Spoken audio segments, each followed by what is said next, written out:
C'est un nouveau rendez-vous qui s'ouvre sur votre magazine. Numéro 67 pour cette deuxième saison. Merci de votre fidélité légendaire. Sacrifions à la tradition. Avant de vous dire de quoi il est question cette semaine. Flashback. Pour m'avoir dans leur groupe, ils m'ont flatté de venir prendre les armes pour défendre notre communauté. C'est quand je suis arrivé là-bas que je me suis rendu compte que ce n'était pas du tout vrai. Il y a des localités où ils ont forcé les communautés à quitter leur village d'origine.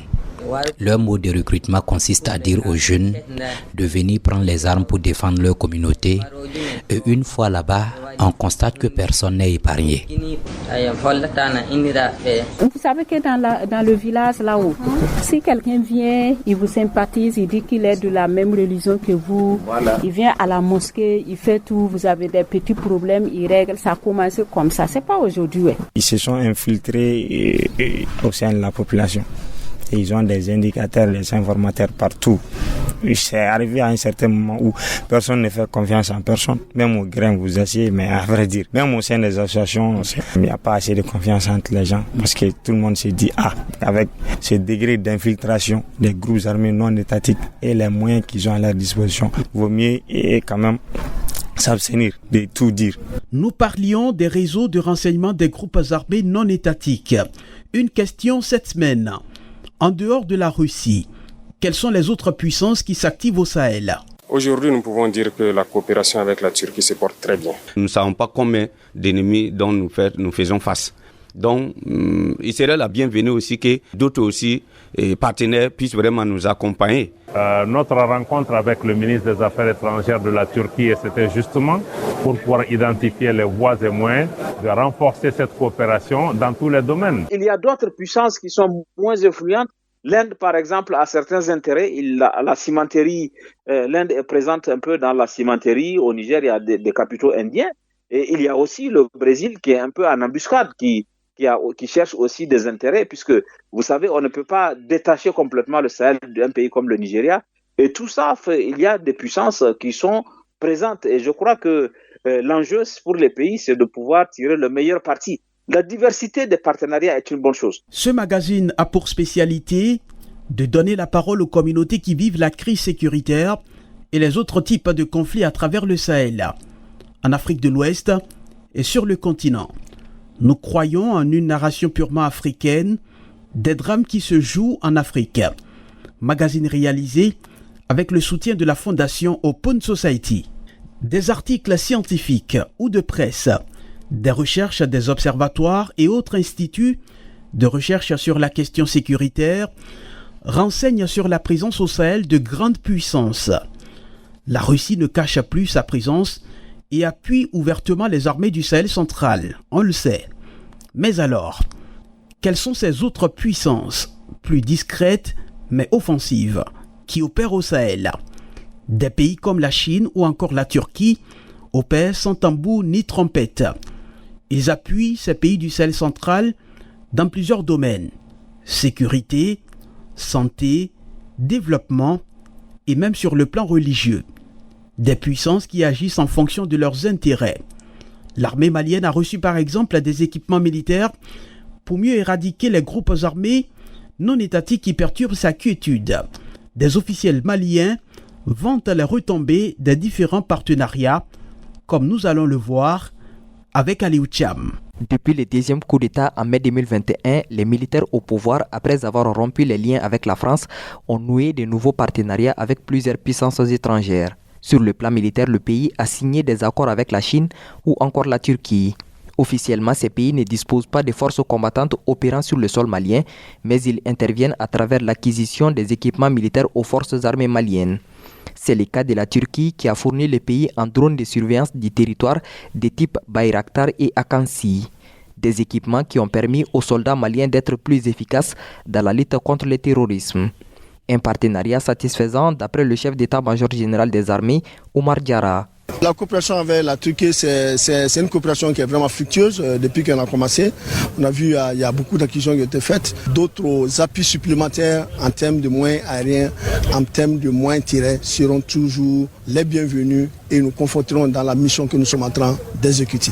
Selon les spécialistes des relations internationales Jean-François Camara, le partenariat avec ces pays européens est essentiel dans la lutte antiterroriste. La Turquie est un État très important qui peut aider le Mali, notamment la fourniture des matériels, pas que les drones, mais d'autres matériels militaires, notamment les chars de combat, les avions de combat, peut être un moyen permettant au Mali vraiment de réussir sa mission de lutte contre le terrorisme. Par exemple, un État comme la Turquie peut, du point de vue logistique, du point de vue renseignement, peut aider l'État du Mali. La Turquie est un État très important sur le plan militaire, sur le plan géopolitique, sur le plan stratégique. Au-delà de la coopération militaire, les deux pays ont élargi leurs relations diplomatiques dans plusieurs autres secteurs du développement. Abdoulaye Diop, ministre malien des Affaires étrangères. Et la Turquie, en tant que partenaire stratégique, travaille avec nous aussi pour pouvoir augmenter davantage les échanges commerciaux entre la Turquie et le Mali. Et beaucoup d'entreprises turques aussi sont impliquées au niveau du Mali. Il y a une délégation d'entreprises turques qui était récemment au Mali pour pouvoir travailler dans des projets de joint venture avec des entreprises maliennes. Notre rencontre avec le ministre des Affaires étrangères de la Turquie, c'était justement pour pouvoir identifier les voies et moyens de renforcer cette coopération dans tous les domaines. Le domaine de l'éducation, le domaine de la santé, le domaine du commerce, le domaine du développement, mais aussi de maintenir avec ce partenaire important un cadre de dialogue sur toutes les questions qui préoccupent le Mali, la Turquie. Nous sommes tous membres de l'Organisation de coopération islamique, tous membres des Nations Unies. Nous avons des préoccupations communes pour la paix et la stabilité mondiale. Autre puissance étrangère présente au Mali, la Chine. Depuis plusieurs décennies, ces pays asiatiques y accroissent son influence principalement avec des projets de développement socio-économique. La Chine défend ses intérêts. Massiré Diop, journaliste et analyste des questions sécuritaires. C'est sûr, il n'y a pas de partenariat gratuit. Ça n'existe nulle part. Est-ce que vous avez compris? Il y a certains qui sont quand même beaucoup plus orthodoxes que d'autres. Mais un partenariat, c'est toujours gagnant-gagnant. On ne fait pas de partenariat gagnant-perdant ou perdant-perdant, ça ne sert à rien. Moi, par exemple, je connais mon niveau, je suis pauvre, je ne peux pas m'allier avec toi qui a le même niveau que moi. Il y a aucun sens. Il faut quand même voir des perspectives assez larges, assez ouvertes. Il faut étendre cela. Le partenariat ne peut jamais être gratuit. Lors du sommet sino-africain en 2024, le Mali et la Chine ont décidé d'élever leur coopération à un niveau stratégique. Les autorités maliennes ont annoncé en début d'année la création d'une usine d'assemblage d'armes et d'autres équipements de guerre avec l'appui de la Chine. De Bamako, Aliou Tcham pour la West Africa Democracy Radio. Mis à part la Russie, plusieurs autres puissances soutiennent le Burkina Faso dans la lutte contre le terrorisme. La Chine, la Turquie, l'Allemagne, les États-Unis, pour ne citer que celles-là. Toutes appuient en équipement ou en formation l'armée burkinabé. Un soutien bien apprécié par les autorités et les populations locales. À Ouagadougou, Martin Kaba nous en dit plus. C'est une fierté ce matin de confirmer que ces appareils rejoignent donc la flotte de l'armée burkinabé. Le président du Faso remet un lot de matériel militaire à l'armée burkinabé. Il s'agit de 12 drones de combat de marque TB2 et Akenchi, dont les mérites sont ici vantés par le capitaine Ibrahim Traoré. TB2 n'est plus à présenter, je pense qu'il fait ses preuves depuis le début de cette guerre. Et je pense que la nouveauté, c'est le Akenchi. Et il a surpassé ses capacités techniques même que le constructeur avait prévues ici. Dans ses capacités d'emport, d'endurance, de plafond, de vitesse, de performance. En tout cas, il a fait ses preuves et je pense qu'au cours du test, il a participé même à des missions de combat. Ces drones sont de fabrication turque. Ils ne sont qu'une partie de l'armement reçu régulièrement de la Turquie. Bien avant, ce sont des moyens roulants, des armes et des munitions qui ont été présentés par la hiérarchie militaire. La Turquie se veut donc un allié pour le pays dans la lutte contre les groupes armés, estime le capitaine Ibrahim Traoré. Aujourd'hui, nous pouvons dire que la coopération avec la Turquie se porte très bien. Se porte très bien et c'est l'occasion de remercier donc son Excellence M. Recep Tayyip Erdogan, président de la Turquie, qui a su donc conduire donc cette coopération comme il le fallait. On le remercie pour tout le soutien qu'il a pu apporter au Burkina Faso pendant cette phase importante de notre histoire dans cette guerre contre le terrorisme. Ce genre de partenariat dont on a besoin sain et sincère. Depuis la mise à l'écart et le départ du contingent militaire français de Ouagadougou en 2023, plusieurs pays occidentaux et asiatiques se sont positionnés comme des alliés du Burkina Faso dans la lutte contre le terrorisme. Au-delà de la Russie, l'allié majeur, la Turquie en termes d'armement, la Chine marque aussi son soutien. En 2024, elle a remis des lots de matériel à l'armée, mais aussi au ministère de la Santé et celui de l'Agriculture. Le chargé des affaires à l'ambassade de la Chine, Wang Wenzhang. C'est une concrétisation de notre amitié et de notre accompagnement auprès de nos amis burkinabés. C'est aussi une concrétisation de l'initiative de sécurité globale formée par le président Xi Jinping. Je crois que la Chine est toujours un partenaire crédible de notre ami africain sur la voie de sécurité et de développement. Au-delà du matériel, l'Allemagne, les États-Unis, mais aussi l'Iran soutiennent le Burkina Faso dans la formation. En mars 2024, la ministre allemande de la coopération et du développement a d'ailleurs abordé la question avec son homologue burkinabé lors de sa tournée ouest-africaine. Toute cette manifestation de soutien est saluée autant par les autorités que les populations burkinabées.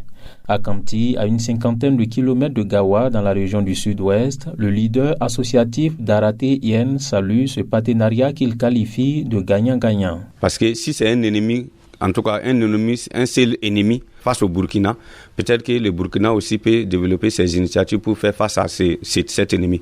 Mais davantage, nous ne savons pas combien d'ennemis dont nous faisons face.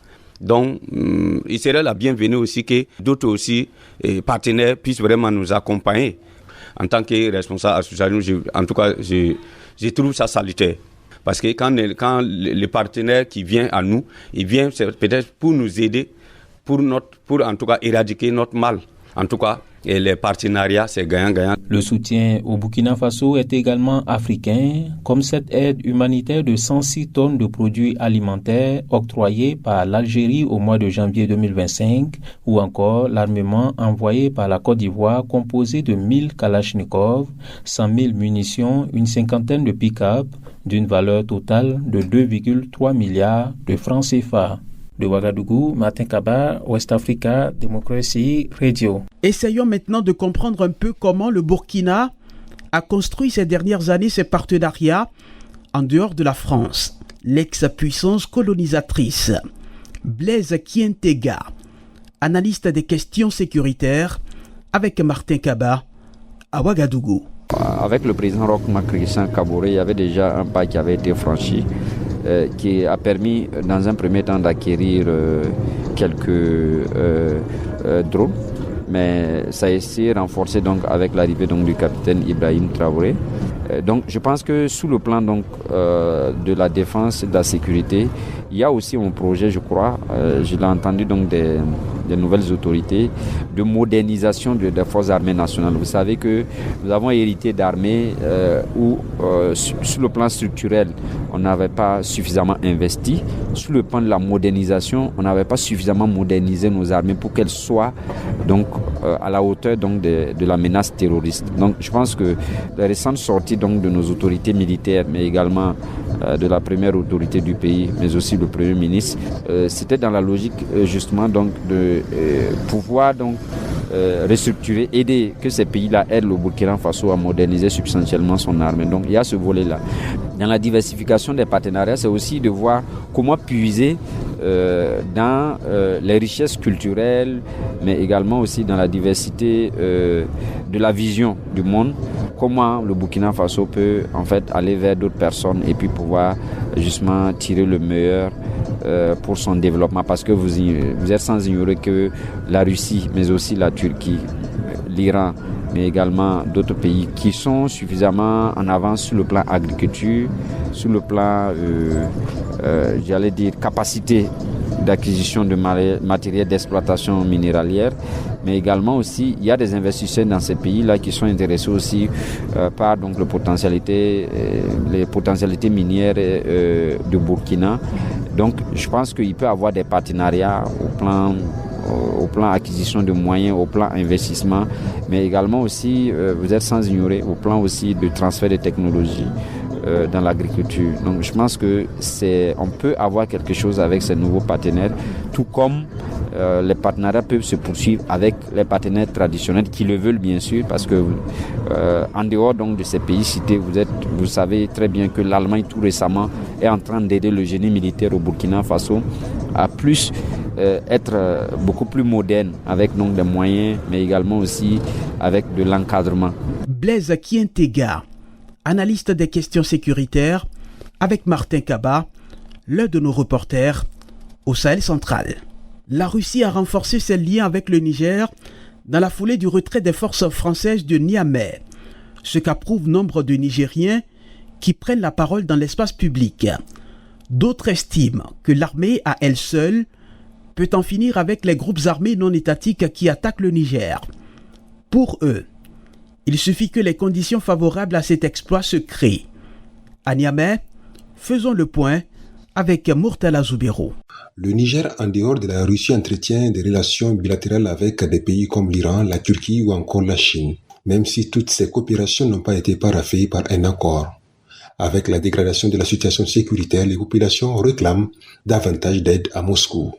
Car selon elles, la France, ancienne puissance coloniale et pendant longtemps partenaire militaire, privilégié, a malheureusement échoué. C'est du moins l'avis de Ousmane Maman, vendeur de t-shirts à l'effigie de Vladimir Poutine au grand marché de Dan Issa, une ville frontalière du Nigeria voisin. Je vois seulement que les abus de Poutine et puis les révolutionnaires, voilà, c'est comme ça. Parce que pourquoi? Moi je suis très fier et j'ai dit félicitations à les Africains pour l'arrivée de la Russie en Afrique. Pour Omar Ali, un habitant rencontré dans les rues de Maradi, dans le centre du Niger, Vladimir Poutine est la solution et les Russes vont chasser les djihadistes. Moi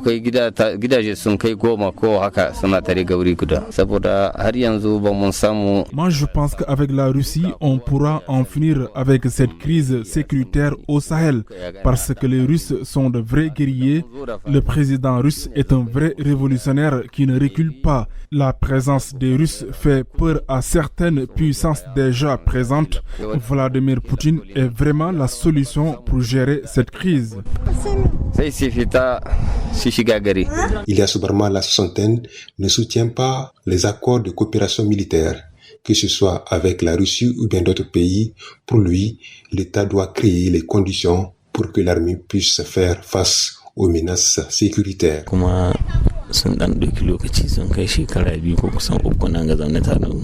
Non, je ne vois pas du tout l'impact de ces puissances étrangères dans notre pays. Vous avez vu ce qui s'est passé avec la France, qui serait à l'origine de la dégradation de la crise sécuritaire au Niger. C'est de la même manière que je vois la Russie et tous les autres pays qui disent vouloir nous aider à combattre l'insécurité. Il faut que nos autorités créent des conditions qui permettront aux soldats nigériens de mieux mener cette guerre contre les terroristes. La question d'un nouveau rapport de force géologique se pose, tandis que de nouveaux acteurs extérieurs semblent profiter de cette aubaine. Le Niamey, Murtala Zoubero pour West Africa, Démocratie Radio. Plus en détail, cette fois, décryptage des rapports de ces puissances dont nous parlons avec les pays sahéliens. Et nous nous rapprochons pour cela de Sedi Kaba. Il est journaliste et préside le CIRES, le Centre international d'études et de réflexion sur le Sahel. Sedi Kaba expose dans son livre intitulé Mali Sahel, notre Afghanistan à nous, avec un point d'interrogation bien sûr, le mode opératoire des puissances émergentes au Sahel comme la Turquie et la Chine. La Turquie a développé une vraie stratégie de soft power pour intéresser les pays du Sahel et être présent à la fois sur le terrain économique et militaire. À côté de ce don au secrétariat du G5 Sahel, la Turquie a développé des stratégies. Par exemple, elle a construit le siège du Haut Conseil islamique du Mali, un siège flambant neuf à Bamako.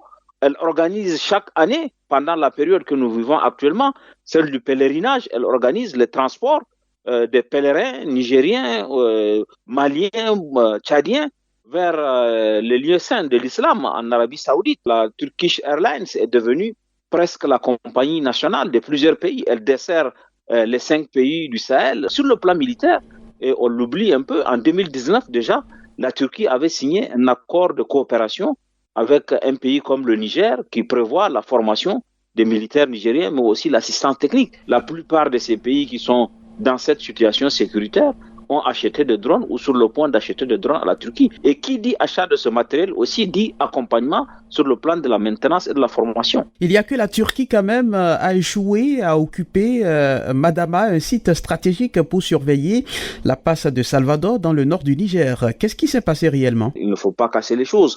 Il y a eu la rivalité entre la Turquie et les Émirats.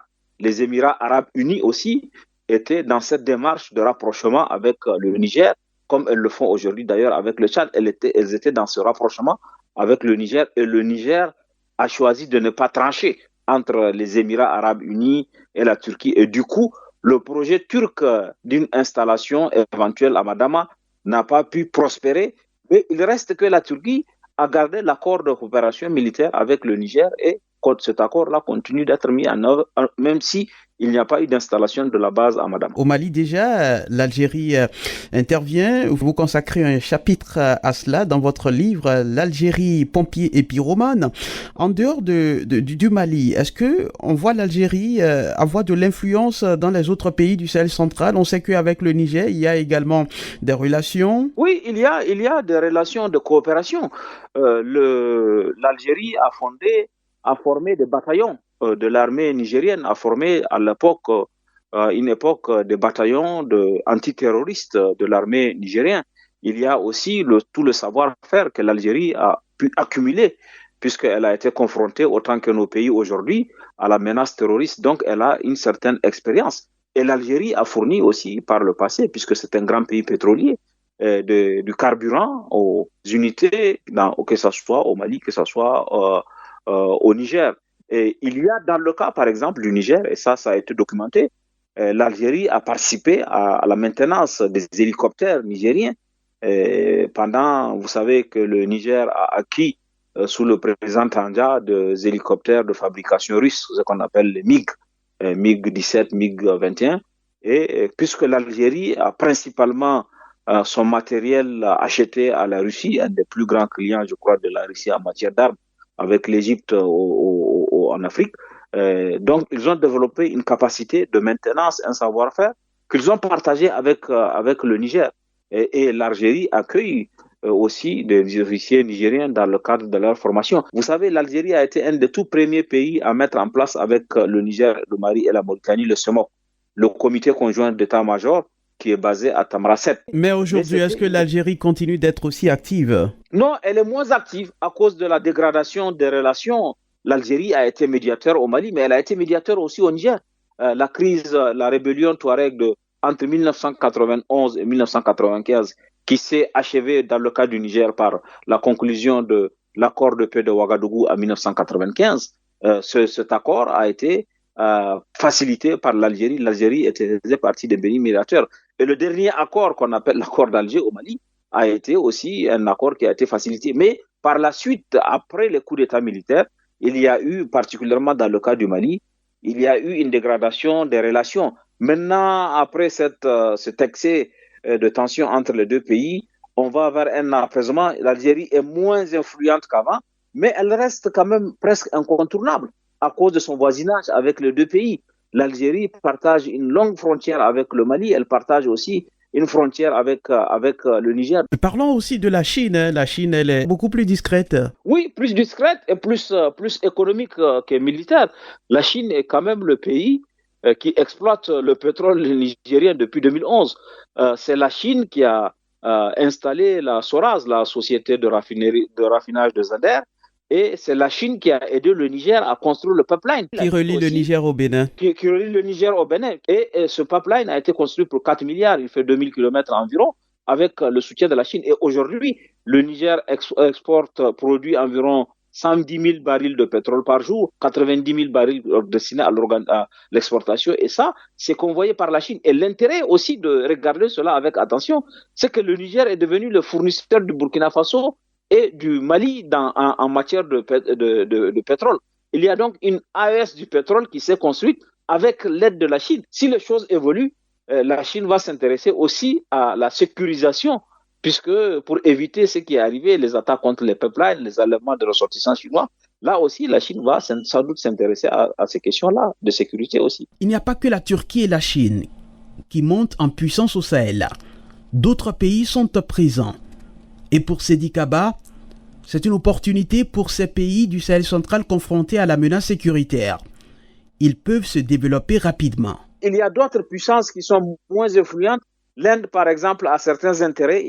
La cimenterie, l'Inde est présente un peu dans la cimenterie. Au Niger, il y a des capitaux indiens.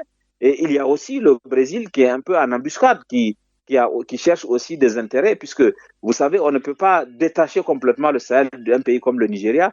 Et tout ça, il y a des puissances qui sont présentes. Et je crois que l'enjeu pour les pays, c'est de pouvoir tirer le meilleur parti. La diversité des partenariats est une bonne chose. Parce que quand il y a la diversité, ça veut dire que les pays peuvent avoir de bons rapports de force avec les investisseurs. Vous avez vu, par exemple, dans le cas du Mali, le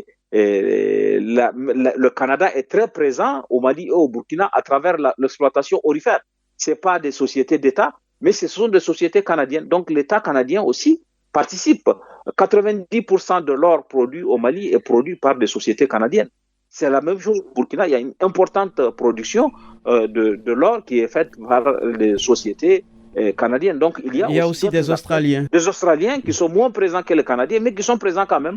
Et on l'a vu récemment, comment, avec la crise qu'il y a eu entre le Mali et une société australienne, il y a beaucoup de partenaires. Moi, je crois que l'enjeu pour ces pays-là, c'est de pouvoir capitaliser sur la diversité du partenariat. C'est très bien qu'ils soient sortis de la tutelle avec la France, que de la notion de précaré qui n'a pas aidé ces pays à se développer. C'est très important qu'il y ait aujourd'hui cette diversité et que les pays soient en capacité de choisir. Comme on a vu, le Niger a réaffirmé sa souveraineté sur l'uranium en disant à Imouraren, si vous ne mettez pas en œuvre, on retire le permis. Comme le Mali aussi a frappé du poing sur la table face à une société australienne. Donc la diversité du partenariat permet justement cette réappropriation par les États de leurs ressources minières, et ça peut participer à leur prospérité si c'est bien géré. Sedi Kaba, journaliste. Il préside le CIRES, le Centre international d'études et de réflexion sur le Sahel.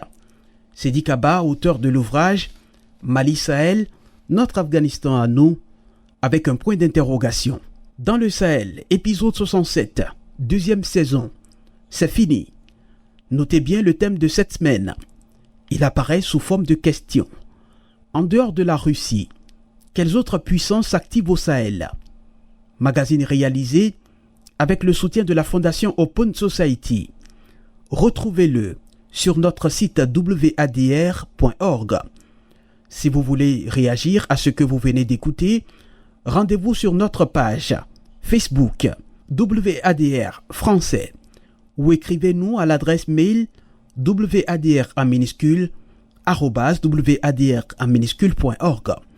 Notre numéro WhatsApp +221 77 569 77 72 +221 77 569 77 72. Gardez la forme. Salut